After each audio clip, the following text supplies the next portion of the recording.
നമുക്ക് നമ്മുടെ grape lime ജ്യൂസിന് എന്തൊക്കെയാണ് വേണ്ടതെന്ന് നോക്കാം. നമുക്ക് മിക്സിയുടെ ജാറിലേക്ക് ആദ്യം ഒരു പിടി, നമ്മുടെ കൈക്ക് ഒരു പിടി ഗ്രേപ്സ് ഇടാം. അത് ബ്ലാക്ക് ഗ്രേപ്സ് ആണ് ഈ ഒരു ഗ്രേപ്പ് ലൈം ഉണ്ടാക്കാൻ നല്ലത്.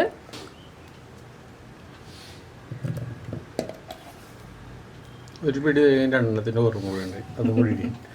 ഇതിലേക്ക് നമുക്ക് ഒരു പീസ് ഇഞ്ചി, ഇത്രയുള്ള ഒരു പീസ് ഞാൻ ഇഞ്ചി എടുത്തിട്ടുണ്ട്.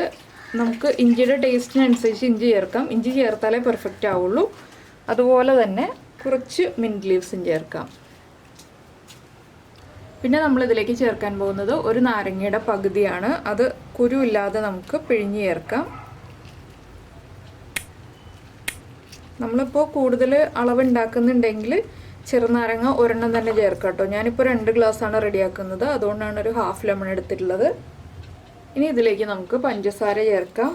നമ്മുടെ മുന്തിരിക്ക് മധുരം ഉള്ളതനുസരിച്ച് പഞ്ചസാരയുടെ അളവ് തീരുമാനിക്കാം. ഞാനിപ്പോൾ ഒരു 3 ടേബിൾ സ്പൂൺ പഞ്ചസാര ചേർക്കുന്നുണ്ട് 2 ഗ്ലാസ് ജ്യൂസിനായിട്ട്.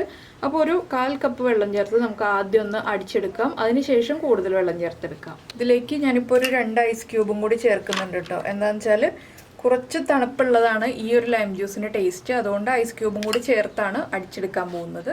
ഇപ്പോൾ നമ്മുടെ ഗ്രേപ്പ് ലൈം നമ്മൾ അടിച്ചെടുത്തിട്ടുണ്ട്. ഇതൊന്ന് അരിച്ചെടുക്കാം. അതിനുശേഷം നമുക്ക് വെള്ളം ചേർക്കാം.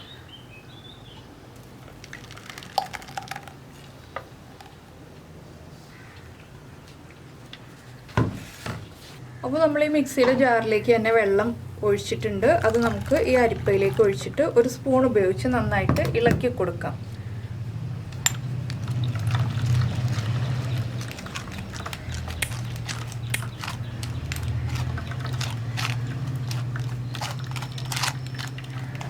ഇനി നമുക്ക് നമ്മുടെ ജ്യൂസ് ഒരു ഗ്ലാസ്സിലേക്ക് മാറ്റാം.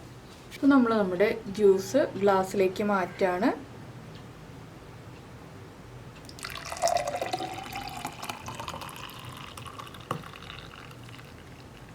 സാധാരണ നമ്മൾ ഉണ്ടാക്കുന്ന ലൈം ജ്യൂസിനേക്കാൾ ആ ഗ്രേപ്പിൻ്റെ ടേസ്റ്റൊക്കെ വരുമ്പോൾ കുറച്ചുകൂടി ടേസ്റ്റ് കൂടുതലുണ്ടാവും. ഇതിലേക്ക് നമുക്ക് 1-2 ഐസ് ക്യൂബ്സ് ഇട്ടിട്ട് സെർവ് ചെയ്യാം. അതുപോലെ തന്നെ ഒരു മിൻറ്റ് ലീഫ് വേണമെങ്കിൽ വെച്ച് കൊടുക്കാം. വെച്ചില്ല എന്ന് വെച്ചിട്ട് കുഴപ്പമൊന്നുമില്ല. ഞാനിപ്പോൾ ഫോട്ടോയ്ക്ക് ഒരു ഭംഗി ഉണ്ടാവാൻ വേണ്ടിയിട്ട് മാത്രം വയ്ക്കുകയാണ്. അപ്പോൾ നമ്മുടെ ഗ്രേപ്പ് ലൈം റെഡി ആയിക്കഴിഞ്ഞു. നിങ്ങളെല്ലാവരും കുറച്ച് മുന്തിരി വാങ്ങിച്ചിട്ട് വീട്ടിലെ ചെറുനാരങ്ങ എന്തായാലും ഉണ്ടാവും വേനലായതുകൊണ്ട്. അപ്പോൾ ഉടനെ തന്നെ ഉണ്ടാക്കിയിട്ട് നിങ്ങളുടെ അഭിപ്രായം നമ്മുടെ വീഡിയോയുടെ താഴെ കമൻറ്റ് ചെയ്യുക. അതുപോലെ നിങ്ങൾക്ക് ഇഷ്ടപ്പെടുന്ന കുക്കിംഗ് റെസിപ്പീസ്, കുക്കിംഗ് താല്പര്യമുള്ള ആളുകൾക്കൊന്ന് ഷെയർ ചെയ്ത് കൊടുക്കുക. അപ്പോൾ നമുക്ക് നമ്മുടെ അടുത്ത റെസിപ്പിയുമായിട്ട് അടുത്ത ദിവസം വീണ്ടും കാണാം.